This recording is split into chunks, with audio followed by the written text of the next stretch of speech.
Hello, you wonderful people, and welcome to another episode of Not Too Comic Book. This being a show where I talk about TV shows that are adaptations of comic books. For today's episode, I'm going to talk about Sakamoto Days, Season 1, Episode 2. A lot of really interesting things went down in this episode, so let's break it down. So we finally learn kind of the ins and outs, or have a better idea about Sakamoto's relationship with his wife, because the moment she overheard Shin, because Shin's like, oh my god, the way you beat those guys up and you killed them, and she's like, what?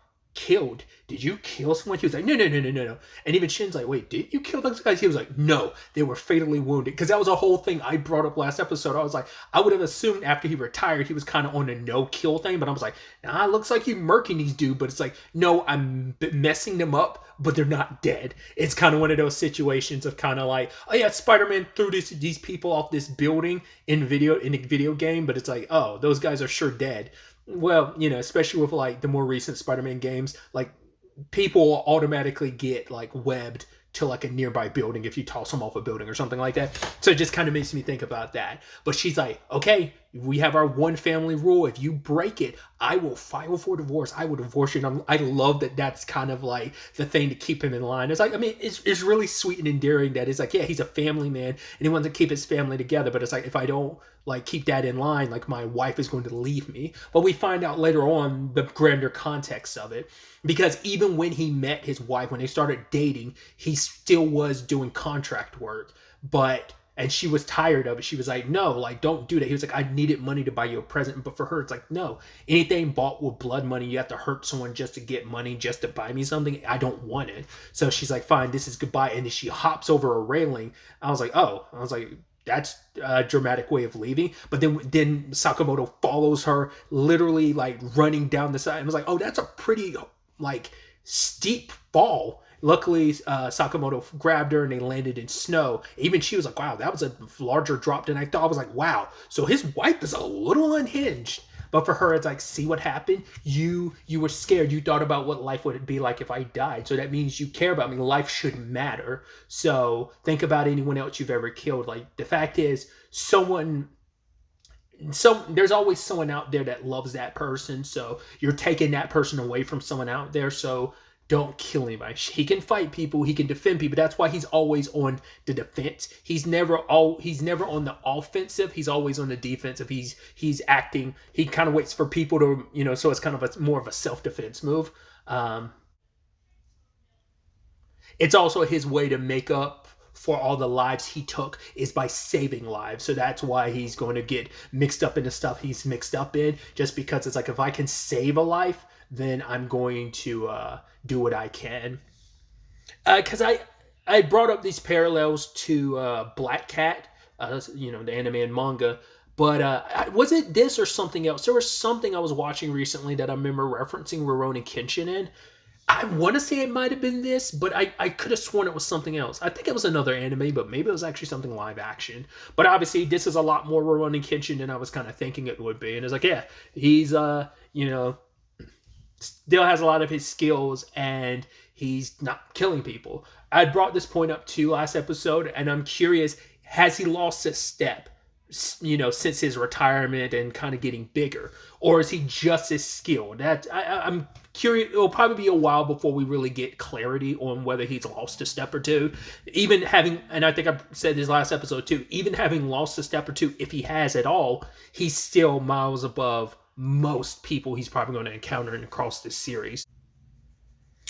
But either way, they went out to find some pork buns, and he got them specifically because there's only like a small amount that are sold, and he made sure to get enough because he's like, enough for me and enough for my wife and child. And Shin's like, oh my god, he really loves his family. But that kind of all goes down the drain when Xiao Tang falls out of and lands on top of him. He ends up crushing the pork buns, and it's like, no, that sucks. And he's thinking, and then I think it's Shin's reading his mind, thinking about how his wife and daughter would be so disappointed not being able to eat those.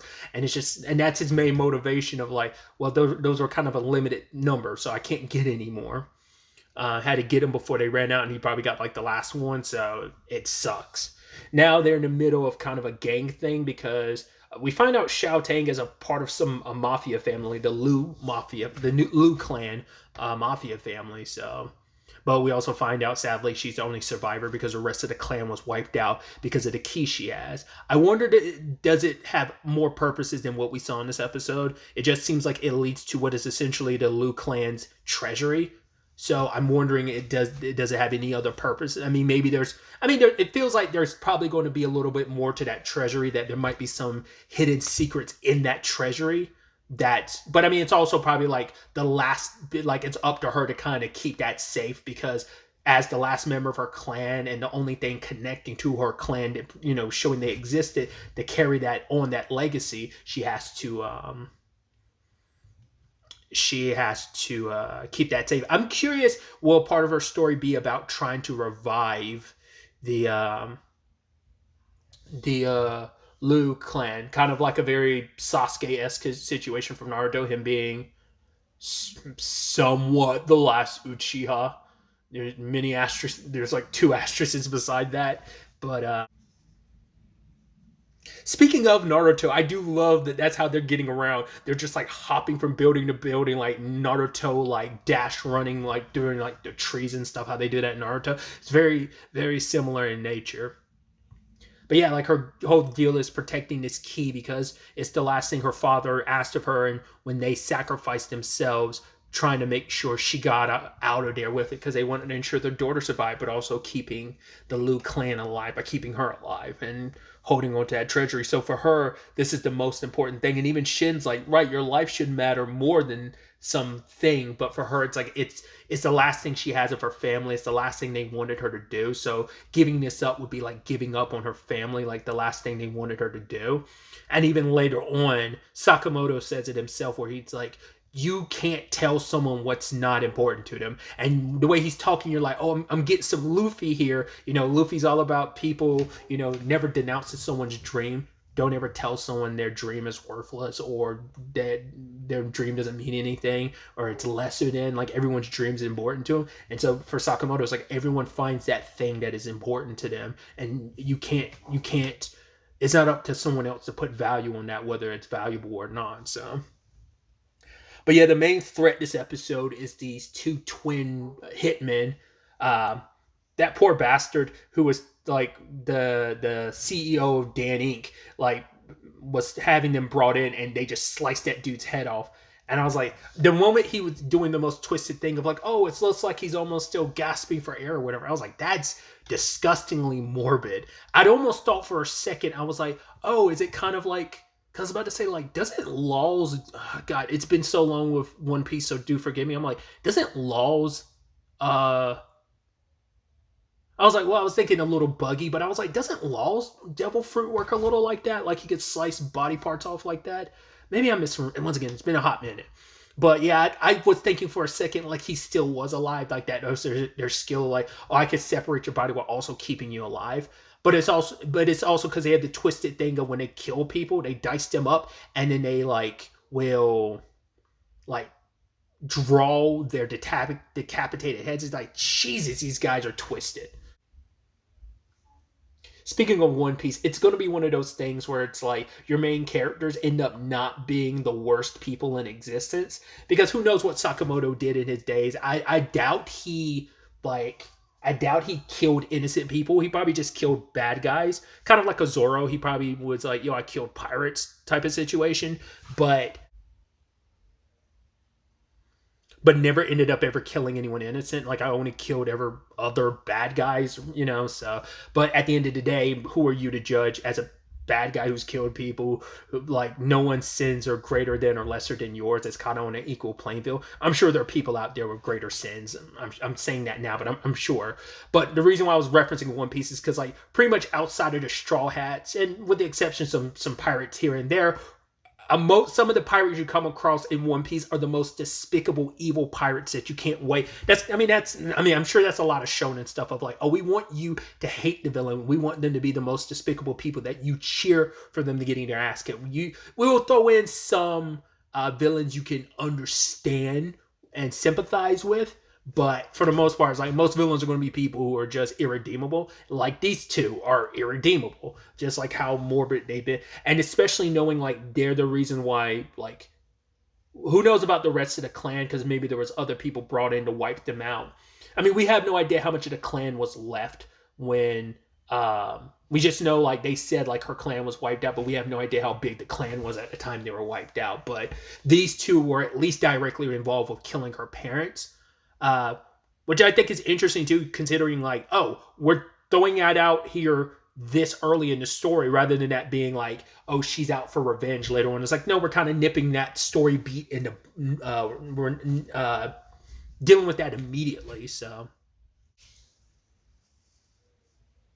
I think it's also interesting too, despite being kind of the legendary hitman he was, that he gained a lot of like remark and reputation. Even these guys didn't know who Sakamoto was, so it's like, and once again, it's not been that long since he retired, but it might be one of those things of if you like. I mean, at least in Shin's case, we know Shin looked up to and admired him so wholeheartedly, but other people haven't forgotten Sakamoto. So I guess it's like depending on what like hitman circles you run in, you wouldn't know him. That's just interesting. It was never a thing of, oh, Sakamoto. Like they never said anything because they were like, oh, you're sad that we killed your friend. But Shin's like, you really thought you killed my friend? Like you are underestimating Sakamoto, who immediately pops up and like bashes one dude into like the ground and busting them inside of a building, and now they're fighting in a kitchen, which utilizing his environment, using like ladles and stuff like that to fend off like throwing knives and uh,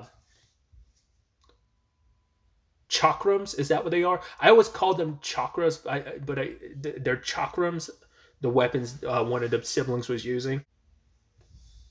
But they try to do this dynamic attack, but Sakamoto dodged every single blow, and he's like, "Oh, I think I kind of might have pulled a muscle." And I love Shin's kind of like, "Oh, don't worry," and puts like a pain relief patch on him, and it's like, "Oh, my hand's a little cut up." He's like, "Oh, here," and puts a band-aid on it. I was like, "That's actually really sweet and endearing." That Shin's like, "No, no, I got you." Probably because he's also like, right, the last thing we want is you to have any wounds, because we don't want your wife or your daughter to like be worried or freaked out. So we want to make sure you're a-okay. But also like Shin cares about Sakamoto, so it's also like, yeah, I got your back, So I love that. Immediately beating one of the siblings when they're about to, oh, we're about to do our second special move. Only you're the third person to ever see it. Well, we never get to see it because he knocks the one dude out with like a large pot, and the other person, it's like, oh, I'm gonna bash you with a giant, not a giant, but just with a refrigerator. I was like, Jesus, bringing it down full force enough to knock him out without killing him. But yeah, they tie him up and then immediately go deal with the CEO of Dan, and Xiao Tang doesn't kill him. I thought like it was going to be a thing of, well, she's going to do that, and then Sakamoto's obviously going to stop her. It's like, no, she did it on her own. But even Shin's like, are you sure you don't want to like, knock him around a little bit more? And I love that I guess it's just going to be a recurring bit, probably until Shin gets his shit together. But like Sakamoto's constantly thinking about how to murder him. He's like, stop imagining how you're going to kill me in your mind. He's like, stay out of this. But ultimately, after beating him up a little bit, Xiao Tang decides like, I'm not going to kill them because her family taught her better. It's like, despite how much someone upsets you, you can't resort to killing someone. It's not worth it, because it's like her family wanted her to live if you carry that with you and you can't live a happy life, and she wants to live one because that's what her family would want. But like I had brought up before, we see inside of the treasury, and it's basically heirlooms left by the previous heads of the Liu clan. And her dad had left an heirloom, which was like some alcohol that he wanted to share when she was old enough, which she now shares it with Sakamoto and Shin. So everything's walks away. Everything is resolved. They're not dead, but I mean, like, what do you deal with? Like, how do you deal with hitmen after everything's kind of happened? I guess you left them to be arrested. We never hear they were arrested, but we know the police were involved because there's reports of, oh yeah, what seemed like to be like a gang on gang fight and stuff like that. So I'm wondering, are they going to have any ties to the police? Kind of like I think I referenced Yosakoto family last episode, but like, yeah, the Yosakotos have a tie to the police department, well, at least one specific detective, which kind of gives some ties to the police department. So I'm wondering if we're going to have a situation like that. Is there going to be a detective that gets mixed up in this or not? And obviously, Xiao Tang starts working at the place because it's like she doesn't have a job, but Shin is like, you literally have a treasure room. She's like, I'm not going to spend like anything or sell anything from the heirlooms of the Liu family stuff. I was like, that's so idiotic. I wouldn't do that. But it's like her way to kind of pay them back, because she's also going to be making pork buns there. So it's just like, yeah, all these strays that Sakamoto is taking in. But like I said, it seems like they are going to be like family. And even uh, Sakamoto telling Shin, like, right, you're part of the family, so you have to follow the rules too. Family rule, all we saw was the first one. Who knows if there's any more later on, but it's like, yeah, do not kill, because he's like, yeah, if you break that, I'll kill you. And he's like, why are you're being counterproductive, talking about you're going to kill me if I kill you. So that's kind of, it's a contradiction. So but yeah, just kind of ending things off on this lighthearted note. And so it's going to be interesting to see where things go, especially where we had the end where I don't know if it was someone connected to Dan Inc. watching this or whoever this group is, but they've taken notice of Xiaoting, Shin, and Sakamoto. And it's like, oh, apparently Sakamoto's got like $1 billion bounty on him. So they might not necessarily be... that might be where our fourth character comes from, like to do with like the band-aids on his face that we see. He might be a bounty hunter. So I get, maybe that's the closest thing we'll get to, like, instead of a cop, maybe it will be like the bounty hunting world. So maybe, or maybe they're just, I mean, I'm saying that, but it's like, well, don't have the bounty hunters and hitmen. They're not going to be the same thing, but it's probably just a thing of like, oh, those are other hitmen trying to collect the bounty on Sakamoto's head. I mean, it's like, how many people have tried to collect that bounty? I'm also curious to see, I keep referencing One Piece, but I wonder, is this going to be like a One Piece thing of like, oh, like, how much of a serious deal someone is, that value is, that's kind of like showing you like the rankings and stuff like that in the One Piece universe by like being like, oh, this person's worth this much. They had this much of a bounty. Obviously, that doesn't always reflect everything, because, some of those bounties are outdated, or if you're a warlord and your bounty is no longer a thing anymore. So I'm going on a tangent, but I'm curious to see if those bounties end up being relevant to the story outside of this moment and whatever this leads to. Will that be a thing of later on, like, ooh, this person's got that amount of much? I wonder, would someone even want to do that storyline wise, because One Piece is kind of like cornered the market on that. Like, I'm sure other stuff has done it, but I will always associate it with One Piece. It's the only thing I can think of that's kind of done that, but like I said, I'm sure other stuff has. That's just the only series I'm aware of that's kind of, like I said, really heavily utilized that and makes it I don't know if intrinsic would be the right word, but I think it would be like intrinsic to that world and that series. So yeah, but just more, once again, some bloodiness and some kind of like wildness, but there's still this kind of wholesome lightheartedness to the show. But like I said, shonen or not, it could still go down the route of getting a little darker, which there's still some pretty dark elements. Even shonen deals with death and massacres, so it just depends on how dark the story can eventually get, and whether or not it does it'll probably get dark, but maybe it won't get dark, but we'll see. I'm excited to ultimately see where the next episode takes us going forward with all of this. But really, that's all I want to talk about. Till the next time we meet, be happy, be safe, live life to the fullest, and enjoy it. Good day and goodbye.